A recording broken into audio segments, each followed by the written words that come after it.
தமிழ்நாடு அரசு எழுதுபொருள் மற்றும் அச்சுத்துறை ஆணையரகத்துலேருந்து நோட்டிஃபிகேஷன் வந்திருக்கு. எங்கேருந்து அப்படின்னா சென்னையிலேருந்து. ஓகேங்களா.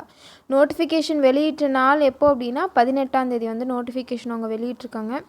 எந்தெந்த போஸ்ட்டுக்கு அவங்க வேக்கன்சிஸ் எடுக்கிறாங்க அப்படின்னா junior electrician, offset machine technician, junior mechanic, plumber cum electrician, இது போன்ற பல்வேறு வேரியஸ் போஸ்டிங் அடிப்படையில் உங்களுக்கு வந்து அவங்க ஜாப் ஆஃபர் பண்ணிகிட்ருக்காங்க.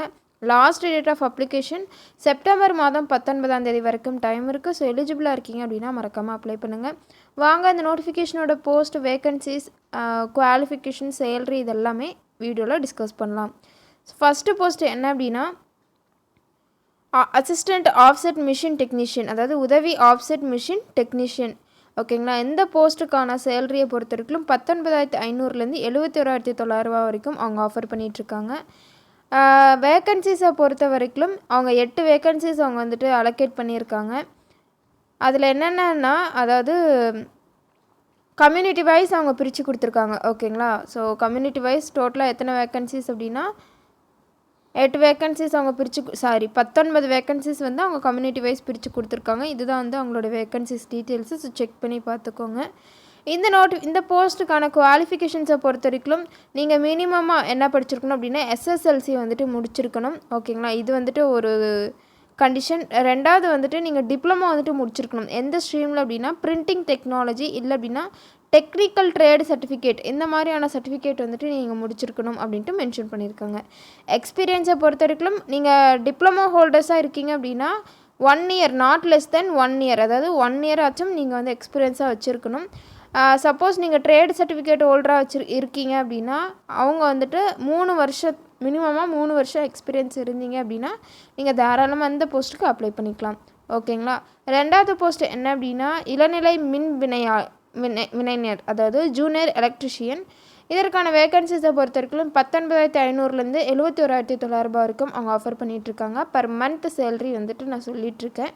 ஸோ இது வந்துட்டு வேரி ஆகும், post wise vacancy wise vary ஆகும். இந்த போஸ்ட்டுக்கான வேக்கன்சி 14 வேக்கன்சி, அதுவே கம்யூனிட்டி வைஸ் வந்து அவங்க பிரித்து கொடுத்துருக்காங்க. ஸோ செக் பண்ணி பார்த்துக்கோங்க. குவாலிஃபிகேஷன்ஸை பொறுத்த வரைக்கும் இதுலேயுமே வந்துட்டு நீங்கள் மினிமமாக எஸ்எஸ்எல்சி முடிச்சிருக்கணும், அதாவது பாஸ் பண்ணியிருக்கணும். இல்லை அப்படின்னா அதற்கு ஈக்குவலண்ட்டான ஏதாச்சும் ஸ்ட்ரீமில் வந்துட்டு நீங்கள் படிச்சிருக்கணும். நெக்ஸ்ட்டு வந்துட்டு என்ன சொல்லியிருக்காங்க அப்படின்னா டெக்னிக்கல் ட்ரேடு சர்டிஃபிகேட், அதாவது எலக்ட்ரிஷியன் டிபார்ட்மெண்ட்டில் நீங்கள் டெக்னிக்கல் ட்ரேடு சர்டிஃபிகேட் வந்துட்டு வாங்கியிருக்கணும். இல்லை அப்படின்னா நீங்கள் வந்துட்டு மினிமம் பீரியட் ஆஃப் அப்ரெண்டிஸ்ஷிப் வந்துட்டு முடிச்சிருக்கணும். எலக்ட்ரிஷியன் டிபார்ட்மெண்ட்டில் நீங்கள் வந்துட்டு அப்ரெண்டிஸாக வந்துட்டு போய் ஒர்க் பண்ணியிருக்கணும் அப்படின்ட்டு அவங்க மென்ஷன் பண்ணியிருக்காங்க. ரெண்டில் ஏதாச்சும் ஒன்று இருந்தால் போதும். ஓகேங்களா. ப்ரிஃபரன்ஸு யாருக்கெல்லாம் ப்ரிஃபரன்ஸ் அப்படின்னா candidates who have undergone as apprentice in government press and ஓகேங்களா, யாரெல்லாம் அப்ரெண்டிஸ் ஒர்க் பண்ணியிருக்கீங்களோ அவங்களுக்கு ப்ரிஃபரன்ஸ் தருவாங்க. And request educational and technical qualifications வச்சுருக்கீங்க அப்படின்னாலுமே உங்களுக்கு ப்ரிஃபரன்ஸ் வந்துட்டு கிடைக்கும். ஸ்டேஷ்னரி அண்டு பிரிண்டிங், ஓகேங்களா, இதில் வந்துட்டு கண்டக்ட் பண்ணுற ட்ரேடு டெஸ்ட்டு அதில் வந்துட்டு நீங்கள் பாஸ் பண்ணியிருந்தீங்க அப்படின்னா உங்களுக்குமே வந்து அவங்க ப்ரிஃபரன்ஸ் தருவாங்க. எஜுகேஷனல் அண்ட் குவாலிஃபிகேஷன்ஸுக்குமே ப்ரிஃபரன்ஸ் தருவாங்க. And Must-doers below 35 years of age who have served for a period not less than 2 years in a government bus who passes requisite educational and technical qualifications. அதாவது யார் எல்லாமே வந்துட்டு 2 வருஷத்துக்கு மினிமமாக 2 வருஷம் வந்துட்டு கவர்மெண்ட் ப்ரெஸ்ஸில் யாரெல்லாம் ஒர்க் பண்ணியிருக்கீங்களோ அவங்க எல்லாமே தாராளமாக இந்த போஸ்ட்டுக்கு அப்ளை பண்ணிக்கலாம். ஓகேங்களா. Next post junior mechanic. இந்த போஸ்ட்டுக்கு பார்த்தோம் அப்படின்னா 19,500லேருந்து 71,900 வரைக்கும் அவங்க ஆஃபர் பண்ணிகிட்ருக்காங்க. ஸோ வேக்கன்சிஸை பொறுத்த வரைக்கும் 22 வேக்கன்சிஸ் அவங்க ஆஃபர் பண்ணுறாங்க. அதுவுமே கம்யூனிட்டி வைஸ் அவங்க பிரித்து கொடுத்துருக்காங்க. ஸோ அதை செக் பண்ணிக்கோங்க. இந்த போஸ்ட்டுக்கான குவாலிஃபிகேஷன்ஸை பொறுத்த வரைக்கும் நீங்கள் வந்துட்டு மினிமமாக எஸ்எஸ்எல்சி பாஸ் பண்ணியிருக்கணும். இல்லை அப்படின்னா அதற்கு ஈக்குவலண்ட்டான ஏதாச்சும் ஒரு கோர்ஸ் வந்துட்டு முடிச்சிருக்கணும். முன்னாடி சொன்ன மாதிரி தான், அதாவது டெக்னிக்கல் ட்ரேட் சர்டிஃபிகேட் இந்த ஃபீல்ட் ஆஃப் மெக்கானிக்கில் நீங்கள் முடிச்சிருக்கணும். அப்படி முடிச்சிருந்தீங்க அப்படின்னா நீங்கள் தாராளமாக அப்ளை பண்ணிக்கலாம். இல்லை நான் அப்படி முடிக்கலை அப்படின்னா மினிமம் பீரியட் ஆஃப் அப்ரெண்டிஸை நீங்கள் வந்துட்டு முடிச்சிருக்கணும். ஓகேங்களா. அந்த அதாவது அப்ரெண்டைஸ்ஷிப், ஓகேங்களா, அந்த அப்ரெண்டைஸ்ஷிப்பை வந்துட்டு நீங்கள் முடிச்சிருக்கணும்.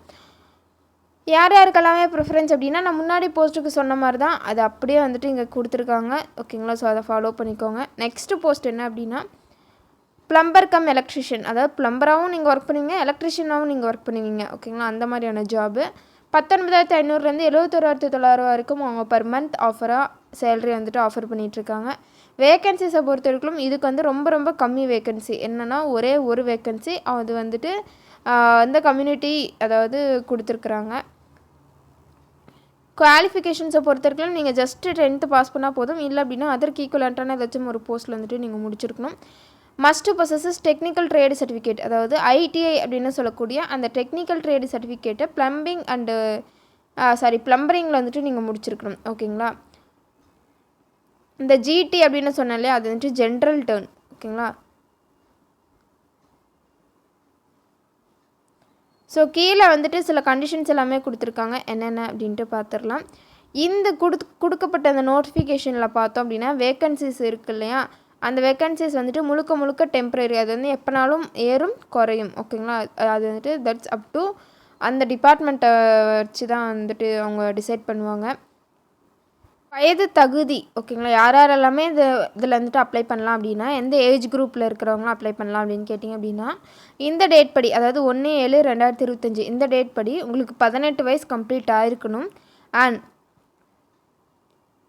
2007, அதாவது 1/7/2007 இந்த வருஷத்துக்கு முன்னாடி நீங்கள் பிறந்திருக்க வேணும் அப்படின்ட்டு மென்ஷன் பண்ணியிருக்காங்க. இதில் பாருங்கள், கம்யூனிட்டி வைஸ் அவங்க பிரித்து கொடுத்துருக்காங்க. ஃபார் பப்ளிக் மேக்ஸிமம் பார்த்தோம் அப்படின்னா, அதாவது மினிமமாக வந்துட்டு 18 வயசு வந்துட்டு கம்ப்ளீட் ஆகிருக்கணும். அது முன்னாடி சொல்லிட்டேன். மேக்ஸிமமாக எந்தெந்த கேட்டகரிக்கு இருக்கணும் அப்படின்னா, எஸ்சிஏவாக இருக்கீங்க அப்படின்னா 37 வயசு, எஸ்சி 37 வயசு, எஸ்டிக்கு 37 வயசு, எம்பிசி அண்ட் டிஎன்சியாக இருக்கீங்க அப்படின்னா 34 வயசு, பிசிக்கு 34 வயசு, ஓசிக்கு 32 வயசு, டிஃப்ரெண்ட்லி ஏபிள்டு பர்சனாக இருக்கீங்க அப்படின்னா 42 வயசு, டெஸ்டிடியூட் விடோவாக இருக்கீங்க அப்படின்னா 37 வயசு.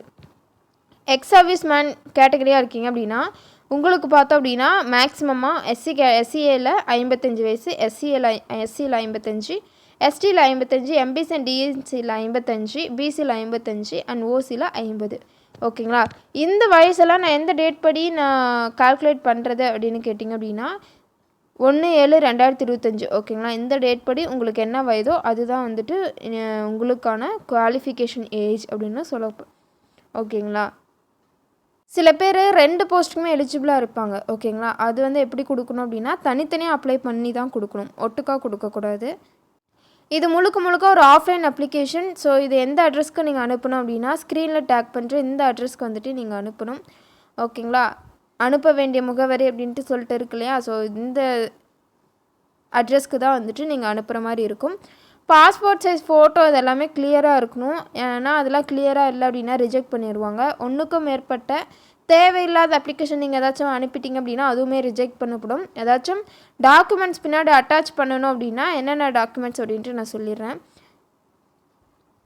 அடையாளம் மற்றும் இருப்பிட சான்றுகளை கீழே குறிப்பிட்ட ஆவணங்களின் புகைப்பட நகல்களை விண்ணப்பத்துடன் இணைக்கப்பட வேண்டும். அதாவது பேன் கார்டு, வாக்காளர் அட்டை, அடையாள அட்டை, குடும்பத்தட்டை, ஆதார் அட்டை, இந்த மாதிரியான அட்டைகளை வந்துட்டு நீங்கள் இது பண்ணணும். அண்ட் நீங்கள் போஸ்ட்டை சென்ட் பண்ணும்போது எதோட சேர்த்து சென்ட் பண்ணணும் அப்படின்னா ஃபோட்டோ இருக்கு இல்லையா, பாஸ்போர்ட் சைஸ் ஃபோட்டோ, அந்த ஜெராக்ஸ் வந்துட்டு நீங்கள் அனுப்பணும்.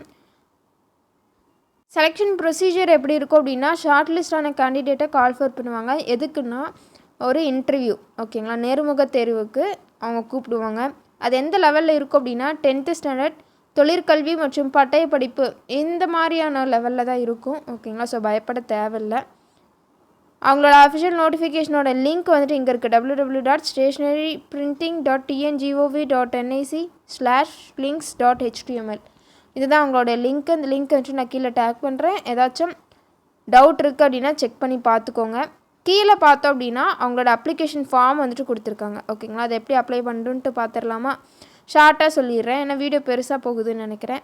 ஃபஸ்ட்டு உங்களுடைய ரீசன்ட் பாஸ்போர்ட் சைஸ் ஃபோட்டோ வந்துட்டு இங்கே நீங்கள் பேஸ்ட் பண்ணிக்கணும்.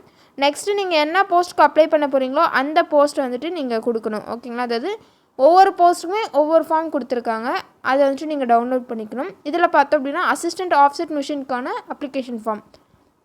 இந்த ஃபார்மை வந்துட்டு நீங்கள் இந்த போஸ்ட்டுக்கு அப்ளை பண்ண போகிறீங்க அப்படின்னா இந்த ஃபார்மை டவுன்லோட் பண்ணிவிட்டு உங்களோட பெயர், அப்புறம் ஜெண்டர், பாலினம், டிக்கிங் தான். ஓகேங்களா. ஃபாதர்ஸ் நேம் இல்லை அப்படின்னா கார்டியன்ஸ் நேம் கொடுத்துக்கலாம். வயசு, அதாவது 1/7/2025 எந்த டேட் படி உங்களுக்கு என்ன வயதோ அதை வந்துட்டு நீங்கள் கொடுத்துக்கலாம்.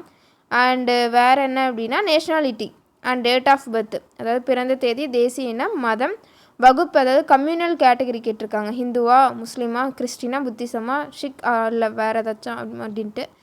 கேஸ்ட் ஜாதியின் பெயர், ஜாதி சான்றிதழ், திருமணம் ஆனவரான்னு கேட்டிருக்காங்க. சொந்த மாநிலம் இது, தாய்மொழி என்ன அப்படின்ட்டு கேட்டிருக்காங்க. நெக்ஸ்ட்டு அஞ்சல் குறியீட்டு என்ன, போஸ்ட் கோடோடு கேட்டிருக்காங்க. உங்களுக்கு ஏதாச்சும் வந்து ப்ரையாரிட்டி அப்ளிகேஷன் இருக்கா அப்படின்னு கேட்டிருக்காங்க. இருக்குது அப்படின்னா இல்லை இருக்குன்னு டிக் கொடுத்துக்கோங்க. இல்லை அப்படின்னா நான் ப்ரையாரிட்டி பாக்ஸில் நீங்கள் டிக் பண்ணிக்கலாம்.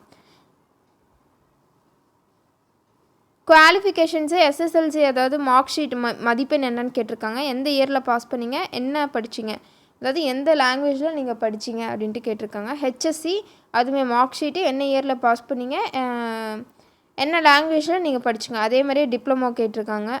யூஜி டிகிரி ஓகேங்களா. இதெல்லாமே வந்துட்டு மேக்ஸிமம் யூஜி டிகிரி வரைக்கும் முடிச்சிருக்கீங்க அப்படின்னா நீங்கள் மென்ஷன் பண்ணிக்கலாம். எக்ஸ்பீரியன்ஸ் வந்துட்டு இருக்குது அப்படின்னா பின்னாடி எக்ஸ்பீரியன்ஸ் சர்டிஃபிகேட் நீங்கள் அட்டாச் பண்ணணும். ஓகேங்களா. உங்களுக்கு ஏதாச்சும் ரிசர்வேஷன் இருக்குது அப்படின்னா எஸ்ன்னு கொடுங்க, இல்லைனா நோன் கொடுத்துக்கோங்க. உங்கள் மேலே ஏதாச்சும் எஃப்ஐஆர் வந்து கம்ப்ளைண்ட் ஆயிருக்கா அப்படின்னு கேட்டிருக்காங்க. எஸ்ன்னு கொடுங்க, இல்லை நோன் கொடுத்துக்கோங்க. Mobile number, email ID, employment register number இது எல்லாத்தையுமே நீங்கள் கொடுத்துட்டு கீழே வந்துட்டு நீங்கள் சைன் பண்ணிக்கலாம். ஓகேங்களா. பிளேஸு டேட்டு மென்ஷன் பண்ணிவிட்டு நீங்கள் இங்கே வந்துட்டு சைன் பண்ணிக்கணும். ஸோ அவ்வளோதான் இந்த நோட்டிஃபிகேஷனோட PDF. TN jobs Tamil channel பிடிச்சிருந்தா மறக்காமல் லைக் பண்ணுங்கள், ஷேர் பண்ணுங்கள், சப்ஸ்கிரைப் பண்ணுங்கள். தேங்க்யூ.